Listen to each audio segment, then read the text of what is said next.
These are basic to advanced English word with Marathi meaning. First is happy. Happy in advance.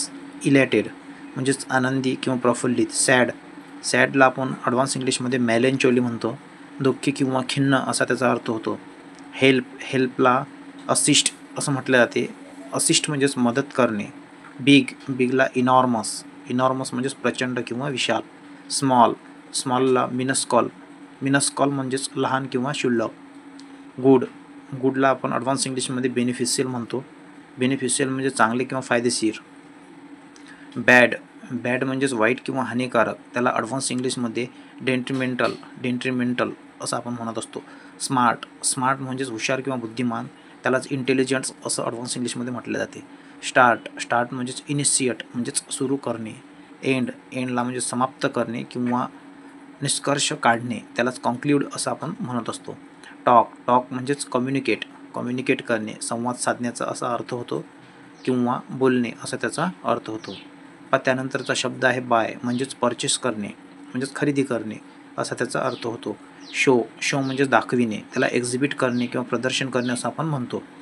Use. Use म्हणजेच utilise करणे म्हणजेच वापरणे त्याचा अर्थ होतो. मेक. मेक म्हणजेच बनविणे आणि मॅन्युफॅक्चर हा शब्द आपण मेकच्या जागी वापरू शकतो ॲडव्हान्स इंग्लिशमध्येच म्हणजेच उत्पादन करणे असा त्याचा अर्थ होतो. वॉन्ट. वॉन्टचा अर्थ इच्छा असणे किंवा गरज असा होतो. त्यालाच आपण डिझायर असं म्हणू शकतो ॲडव्हान्स इंग्लिशमध्ये. नीड. नीड म्हणजेच गरज असणे. त्यालाच रिक्वायर आपण ॲडव्हान्स इंग्लिशमध्ये बोलू शकतो. फाइंड. फाइंड म्हणजे शोधणे. त्याला डिस्कवर ॲडव्हान्स इंग्लिशमध्ये शब्द वापरला जातो. लुक. लुक म्हणजेच पाहणे. त्यालाच आपण ॲडव्हान्स इंग्लिशमध्ये ऑब्झर्व हा शब्द वापरू शकतो म्हणजेच निरीक्षण करणे. थिंक. थिंक म्हणजेच विचार करणे. आपण त्याऐवजी कॉन्टेम्प्लेट हा ॲडव्हान्स इंग्लिशमध्ये शब्द वापरू शकतो. से. से म्हणजेच म्हणणे आणि सेच्या जागी आपण आर्टिक्युलेट हा शब्द वापरू शकतो म्हणजे स्पष्ट बोलणे असा त्याचा अर्थ होतो. गिव. गिव म्हणजेच देणे. त्या जागी आपण प्रोव्हाइड करणे हा शब्द वापरू शकतो. प्रोव्हाइड म्हणजे पुरवठा करणे. टेक. टेक म्हणजे घेणे आणि अक्वायर म्हणजेच मिळवणे. आक्स. आक्स म्हणजेच विचारणे. त्या जागी आपण इन्क्वायर हा शब्द वापरू शकतो म्हणजे चौकशी करणे असा त्याचा अर्थ होतो. क्लीन. क्लीन म्हणजे स्वच्छ करणे आणि क्लीनच्या जागी आपण सॅनिटाईज हा शब्द वापरू शकतो म्हणजेच निर्जंतुकीकरण करणे असा त्याचा अर्थ होतो. त्यानंतरचा शब्द पहा फास्ट म्हणजेच वेगाने. एक्सपिडिसियस हा शब्द आपण वापरू शकतो म्हणजेच झपाट्याने असा त्याचा अर्थ होतो. स्लो.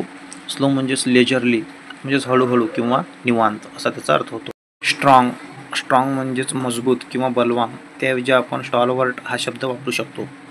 नंतरचा शब्द वीक. वीक म्हणजेच अशक्त होतो. त्याऐवजी आपण फ्रेल हा शब्द वापरू शकतो. त्याचा अर्थ दुर्बल असा होतो. त्यानंतरचा शब्द पहा क्वाईट. क्वाईट म्हणजेच शांत. त्याऐवजी आपण सेरेन हा शब्द वापरू शकतो. त्यानंतरचा शब्द पुअर. पुअर म्हणजेच गरीब. त्या जागी आपण इम्पॉवरिश. इम्पॉवरिश हा शब्द वापरू शकतो. त्याचा अर्थ गरीब किंवा दीन असा होतो. फनी. फनी म्हणजेच विनोदी असा अर्थ होतो. त्या जागी आपण अम्युझिंग. अम्युझिंग म्हणजेच मजेशीर असा त्याचा अर्थ होतो. हा शब्द वापरू शकतो. बोरिंग. बोरिंग म्हणजेच कंटाळवाणे असा त्याचा अर्थ होतो. त्या जागी आपण टेडियस हा शब्द वापरू शकतो. रिमेंबर म्हणजेच आठवणे किंवा लक्षात ठेवणे. त्या जागी आपण रिटेन हा शब्द वापरला तरी चालते.